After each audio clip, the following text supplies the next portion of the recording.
अस्सलामुअलैकुम वरहमतुल्लाह। मैं शुद अब्बास रिजवी एक बार फिर आप सब की खिदमत में हाजिर हुआ हूँ।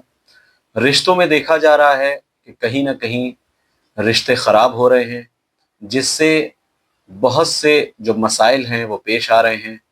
रिश्तों के ख़राब होने का असल रीज़न, असल वजह क्या है? ऐसा क्या रिश्तों में हो रहा है कि जहाँ पर रिश्ते ख़राब हो रहे हैं और टूट रहे हैं? जहाँ तक मुझे नज़र आता है कि रिश्तों में चाहे मर्द हो, चाहे औरत हो, चाहे ज़ौजा हो, चाहे शौहर हो, हर इंसान का अपना मर्तबा रखा गया है और हर इंसान के अपने जो हुदूद हैं उसको बांटे गए हैं। हर इंसान की अपनी ज़िम्मेदारियों को तक़सीम किया गया है। मर्द की ज़िम्मेदारी अगर औरत की किफ़ालत है, ज़ौजा की किफ़ालत है, तो ज़ौजा की ज़िम्मेदारी घर को चलाना और घर में अपने बच्चों की आला परवरिश पर तवज्जो देने के लिए कहा गया है। लेकिन आजकल तरक्की भरे याफ्ता दौर में जो हालात हैं आप बेहतर जानते हैं कि ख़ासकर ज़्यादातर जो गर्ल्स हैं, जो ख़वातीन हैं, वो वर्किंग हैं, वो ऑफ़िस भी अटेंड करती हैं। ऑफ़िस अटेंड करने के साथ साथ वर्किंग होने में क्या इज़दिवाजी ज़िंदगी में फ़र्क पड़ता है? इसमें एक बहुत अहम जो चीज़ मुझे लग रही है वो ये है कि हम जब अपने बच्चों की तरबियत करते हैं, आला तालीम पे काम करते हैं, तो कहीं न कहीं परवरिश में कुछ चीज़ें ऐसी हैं जो ज़हन में बच्चों के हम सेट कर देते हैं।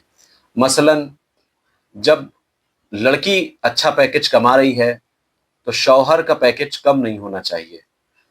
इसके अलावा जब तुम खुद अपनी पहचान, यानी लड़की जब अपनी पहचान दुनियावी तरीक़े से एक आला तालीम के ज़रिए, एक अच्छी नौकरी और अच्छे जॉब के ज़रिए बनाती है, तो उसके दिमाग में ये सेट कर दिया जाता है कि तुम अपने शौहर की बात क्यों मानो, तुम्हें चाहिए कि शौहर को अपने हिसाब से सेट करो।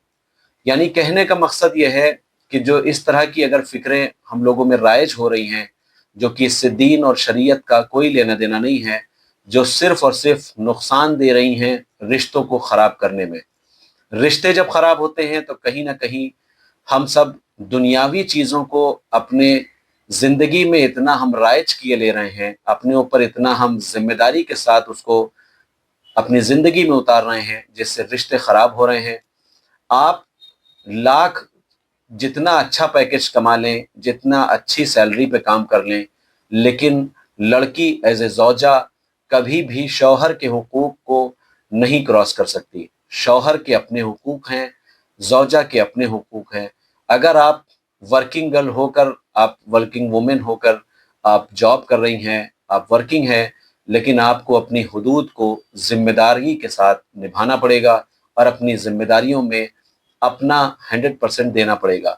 हम सब के लिए ये दुश्वारी हो रही है कि जहाँ पर हम सब वर्किंग हैं, वहाँ पर ज़ौजा और शौहर की जो अपनी ज़िम्मेदारियाँ हैं, वहाँ पर लिमिटेशंस को रख दिया जाता है, लाइन्स को रख दिया जाता है, क्राइटेरियाज़ को रख दिया जाता है कि ये क्राइटेरिया इनका है, वो क्राइटेरिया उनका है, जबकि ऐसा बिल्कुल नहीं है। दीन ने बिल्कुल साफ-साफ ज़ौजा और शौहर के अपने हुकूक बयान किए हैं। आप लाख वर्किंग हों, लेकिन अपनी ज़िम्मेदारियों को निभाते हुए अपनी इज़्दिवाजी ज़िंदगी को कामयाब बनाएँ और दीनदारी के साथ रिश्तों को निभाएँ। मुझे उम्मीद है कि आप सब इस तरह के मसाइल में मुब्तला हैं। कहीं न कहीं आप अपने कमेंट्स में इस पर ज़रूर तवज्जो दें, गौर करें। मेरा मकसद सिर्फ़ और सिर्फ़ ये नहीं है कि कोई भी गर्ल वर्किंग ना हो, लेकिन मेरा मकसद ये ज़रूर है कि वर्किंग होने के साथ-साथ आप अपनी इज़्दिवाजी ज़िंदगी में अपना 100% ज़रूर दें। वस्सलामु अलैकुम व रहमतुल्लाहि व बरकातहू।